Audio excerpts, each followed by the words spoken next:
Hi, thank you so much for that introduction. I am so honored to be here today to speak with you all about my experience confronting mistreatment as a medical student. So, plan for this morning, I'm going to share about my experience, how I overcame it, and just the process of how I would recommend other people that are experiencing mistreatment handle those experiences.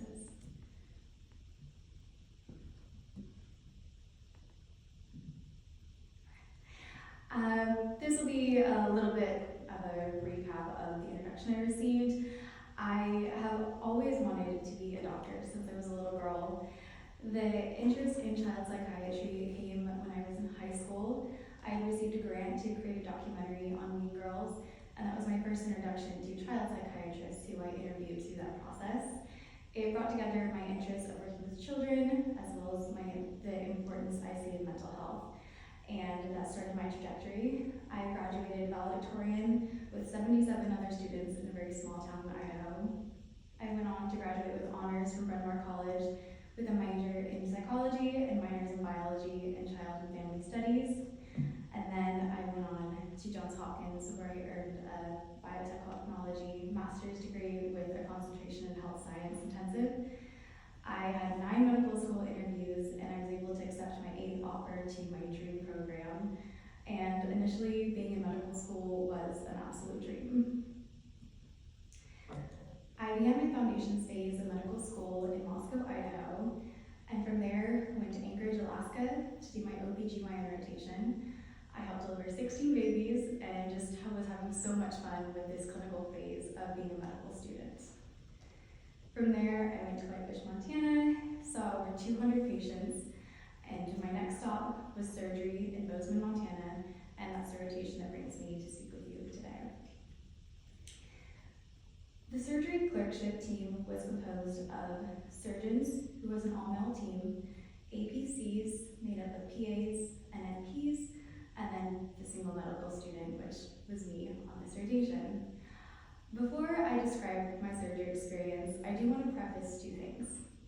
One, I have worked with so many amazing surgeons, PAs, NPs throughout my medical training. I do not extrapolate the experience I had with the individuals on this rotation to anyone else that shares that experience. Second, we all know to some degree certain specialties have their stereotypes. And I had a very realistic expectation of what I thought my surgery rotation was going to be like. And unfortunately, it was much worse than I could have ever anticipated. On the first day of the rotation, I had concerns about the way that the team treated me, our patients, as well as each other. The biggest problem for me on this rotation was the constant contradictions between expectations from the surgeons and the APCs. On the first day of the rotation, I received a 4-page document from the site director for the expectations for medical students. And I tried to adhere to that as much as I could, but I was predominantly left to work with the PAs. On the first day, the PA told me to arrive at 7:30 the next morning for our case. At 7:05, I was notified that the surgeon expected me to be there at 7 a.m. I understand that there's misunderstandings that can happen. After the 3rd time that happened, I started to notice the pattern. This escalated a little more to being told by a surgeon to attend their case, and then receiving a phone call being yelled at by the PA afterwards because they expected me to be in their case. Continued to escalate even further to a point where a PA yelled at me in front of surgeons, nurses, patients, anesthesiologists, the whole team, saying, "Do you want me to just ignore your resistance? Because I can do that." This created just a lot of conflict. I could not follow one group's expectations without directly conflicting with the other. Because I was there working on my surgery clerkship, I always deferred to the expectations that were listed in the document that I had received. I was also told by the surgeons that they would never hire a woman surgeon because they hire based on ability, implying that female surgeons are somehow lacking in ability, although we know that female surgeons statistically often have better surgical outcomes. There was also concern difference in the way they treated our patients. While they were under anesthesia, they would make comments about patients' bodies, about how disgusted they were. They'd make comments about perceived political views our patients had, saying, but we still have to take care of them. Our site director told me that one of the surgeons on our team would write things like, patient received a porn star shave prior to operating. And I also witnessed our team members misgendering some of our patients. The PAs would also fight amongst each other to have to not work with certain physicians and not work on certain cases. The site director explained to me the reason their offices were on 2 separate levels is because some of the surgeons couldn't stand each other that much that they absolutely needed to not be in the same room. And he also warned me that I needed to be stroking the ego of a certain surgeon on our team. I was only there for 6 weeks, and I really just tried to let as much as I could roll off of my back. But some of the most severe concerns I did address with the site director a couple of times throughout the rotation. He always assured me that it wasn't the contradictions and my concerns weren't going to affect my evaluation. He told me surgeons would text him that they had a great day with me in the OR, and he texted me on my last day that I finished strong. Every clerkship, both before and after my surgery clerkship, has asked for feedback. As things continue to escalate, I did start taking notes about what was happening on this rotation to be able to reference at the end in hopes of creating a better environment for future students to come through that site. When I offered to discuss this timeline with the site director, he did not accept. At the time, I was just relieved. I thought the rotation was over and that I could move on with the rest of my medical education. Unfortunately, that wasn't the case. A few days later, I received an email from the site director that was not intended for me. It was addressed to one of his colleagues and only came to me because I was the last person on the email thread. In the email, he said, or he believed that I would be giving him a negative evaluation, and he told his colleague that he would be failing me. I had never told the site director I would be giving him a negative evaluation. All he had mentioned is that I had the timeline of my experiences that I had wanted to discuss. A few days later, the university received the evaluation from the site director, and in it included the comment, it's a matter of time before she hurts a patient, as well as a clinical fail of 34.7%. As someone who is dedicated, or hoping to dedicate my life to a career helping others, this comment was absolutely devastating. I felt entirely blindsided by it. There had been no indications on the rotation. There were concerns to any degree, and the university as well had no complaints or concerns notified to them from the site. So obviously everything up until this point has been concerning, and in the weeks that followed that evaluation, there were still additional concerns that arose. I had mentioned the expectation document that I received on the first day of the rotation. The surgery clerkship director, who oversees all the surgical sites for our university, had reached out to the site director for this specific site to investigate this evaluation.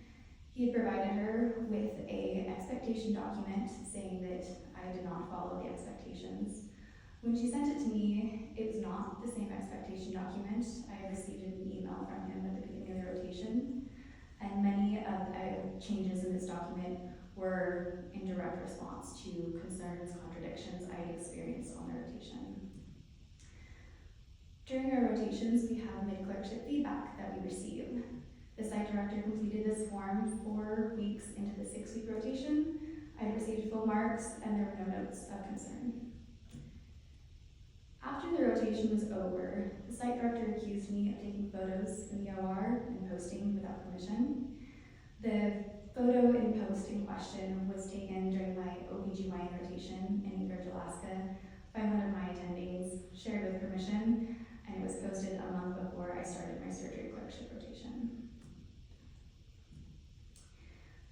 Finally, that comment, a matter of time before she hurts a patient, was sickening.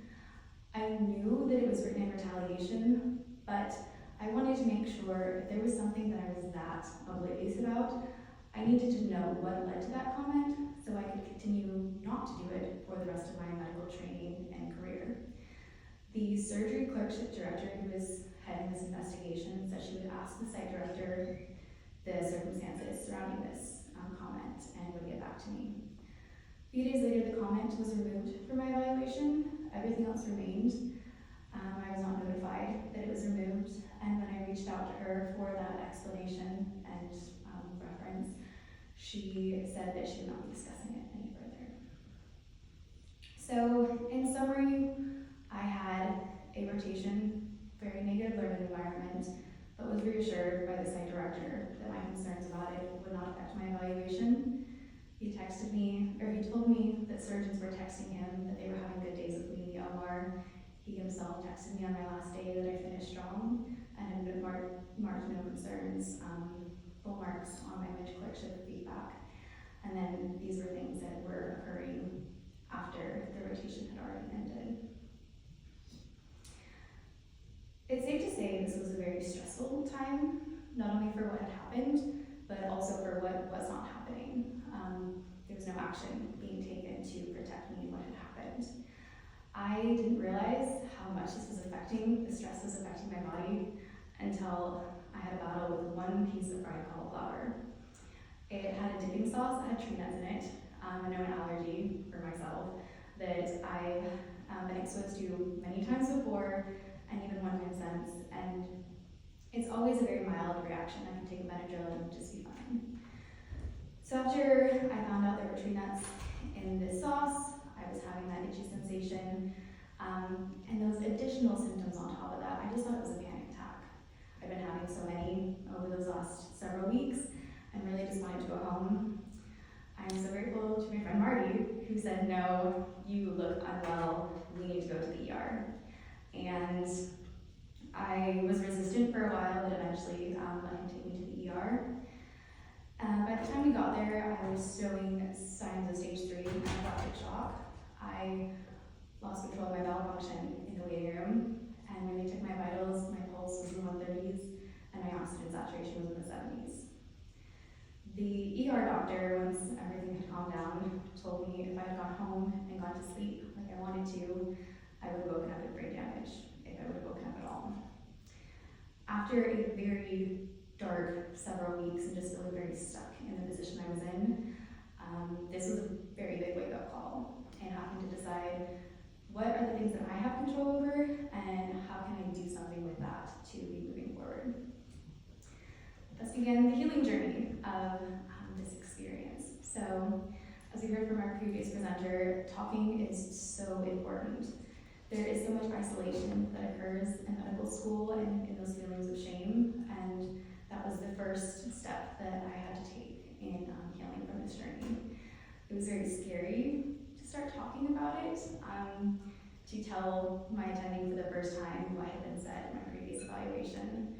And the more I talked about it, the less scary it became, because the more validated I was in the experience that I had, and that was not a reflection of the type of medical student that I was. Throughout this time, I was also appealing the evaluation with the university on a larger scale. The university's designated advocate said this was the clearest and strongest case of retaliation they had ever seen. Still, my appeal was denied. I spoke to over half a dozen members in positions of power at my university, combination of questions of why it was not overturned, and they would point to somebody else to get answers from those questions, and eventually I ultimately ended up with no answers. I had to redo the surgery rotation, thankfully at a different site, and I did have a great time. I earned a 93.8% clinically on that rotation. Through this experience, I also found writing to be very helpful. It's a very therapeutic way, I feel like, to both process and reflect on what had happened. And I wrote about this experience, and it was published in the International Journal of Medical Students. The journey has not been easy, definitely hasn't been linear, and unfortunately, it's also still not over. So one of the first things I needed to do was figure out how to live with this comment.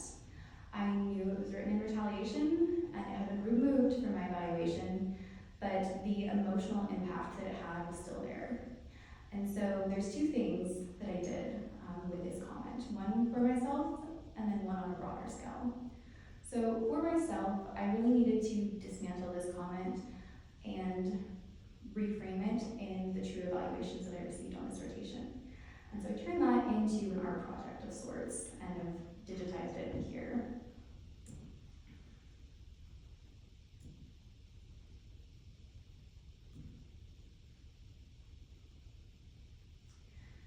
I took the comments that I had received from every other evaluation and took some of the ones that were most impactful to me to use on this project. I did it in a physical medium as well, so that I have this reminder of not only what happens, but also the process of overcoming that trauma. The second thing I wanted to do, recognizing that I'm not the only person that goes through these experiences and how isolating just the way our system is set up to deal with these experiences. I'm working with the AMWA's Advocacy Committee to do a project called A Matter of Time, inspired by that comment, as a way to heal both the self and the system.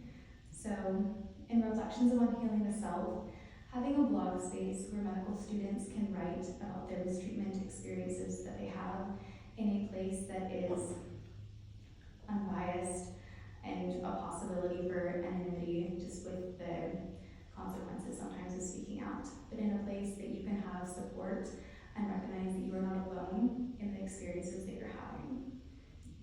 And then using this as a way to heal the system. So having resident attendings partner with this and going to conferences and speaking about mistreatment and sharing stories from this blog space so that we can continue that conversation of mistreatment, because when we don't talk about it, people think it's not happening. So some recommendations on what you can do before something happens. So hopefully now in your journey is advocating for policy changes at your institution. I do not believe, and I know many agree with me, that students and institutions should not be surprised when a student fails a rotation. If students are not performing to the ability that they need to on a rotation, they need to be notified in enough time so that they can make changes on their rotation and not have that option used as a weapon for after rotations are over when concerns are raised about the quality of that rotation. Also implementing a type of 3 strikes method regarding the perpetuation of mistreatment. So when there's reports of mistreatment, first time a warning, continued reports of mistreatment, having a pause of those educator duties and a re-education type of platform before returning to those duties. And then with continued reports of mistreatment, those individuals should not be training our next generation of physicians. And so they can continue clinical duties, but likely should not be involved in the educator side of the medical training. There also needs to be transparency about what happens when there are reports of mistreatment to your universities. Outside of that, it's very important now that you find that support system that you can trust, because it's really unfortunate to find out that people that you do trust are not people you should trust, on top of going through something like this at the same time. So what to do when something is happening? Take notes about who, what, where, when, and why. That's really helpful just with the chaos of everything that's going on, having that written down in the moment, as well as later when you go to report, you have that to reference to. And making those reports when it's safe to do so, and including all relevant parties in those reports. So whether that be the clerkship directors, overseeing directors, deans, other trusted members of the faculty. Continue talking to your support system and continue talking to counselors, and take care of yourself. There's times in medical school where we thrive, there's times in medical school where we're just surviving, and so this is one of those times where you are just surviving. Do whatever you need to be taking care of yourself in these moments. And then once you get to the other side of that, what can you do after those experiences? If you weren't able to report at the time, report now. Again, to a number of individuals that are able to help support you at this time. Continue talking to your support system, your counselors, and keep taking care of yourself. And then find whatever media it is that's helpful for you to heal and let go of that negativity. So whether that be writing, art project, read room, whatever it is that you need to let go of that negativity, find a way to do that after those experiences. I have a lot of questions about how this went down, and I also get a lot of questions as well. So here are some frequently asked questions. One of the biggest ones is often, why did I do this before residency? I did believe that the amount of evidence I had would protect me. I thought that was going to be enough. And unfortunately, it wasn't. The evaluation is still part of my residency application, and so it does need to be addressed before residency because it is part of that process. And I also believe that addressing these things as soon as possible is important not only for me, but also for the future students that would be going through that site. I know many people ask this in a supportive way, wanting to protect me, but I also know other individuals have a degree of malice when they say, why did you do this before residency? And those are the same individuals that would also say, well, why are you bringing this up years after it happened when you do it in residency? So really just listening to yourself and going through this process at the time that is most helpful for you.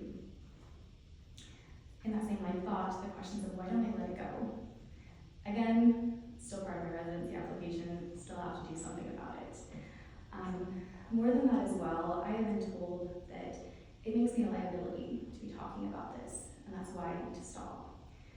But at what point is the poor behavior less of a liability than calling out poor behavior? And what does that say about our system? I've never been the type of person to do the easy thing over the right thing, and I feel with the amount of evidence that I do have that there is to some degree a responsibility to be speaking about this and continuing that conversation, this treatment that we just really don't talk about enough. More than that, it's like I really do want to let go. Like I don't want to be continuing to talk about this traumatic experience. I would love to be here talking about dozens of other happy experiences I've had in medical school, but unfortunately, this is the conversation that needs to be had. Why was my evidence not enough against his word? Also still a question I have and would love answers to, but unfortunately, this is the position that we're in. And I feel like it sends such a dangerous message that having this much evidence and nothing still being done. It makes me worry about other students that have either less or no evidence, and how are students supposed to feel safe coming forward if it's comments about their ethnicity or moments of inappropriate touch where you don't have that evidence, and even when you do, it's not enough to protect you. Question I'm getting a lot this week, where did I match? I was able to be on track to graduate this fall. I received a high pass clinically in the rest of my rotations, passed both step 1, step 2, received great letters of recommendation and evaluations on my other rotations, and I didn't match last week after applying to 101 psychiatry programs. And I went through SOAP, and I didn't receive any offers during SOAP. I made the decision to expand, reapply next year, and then graduate next spring. I'm very scared to be in the same position next year, but at the same time, I'm also hopeful that there will be somebody that sees that this doesn't make me a liability, that it makes me an asset as a resident and as a future doctor. As much negativity has been surrounding this whole experience, there has also been a lot of positive outcomes.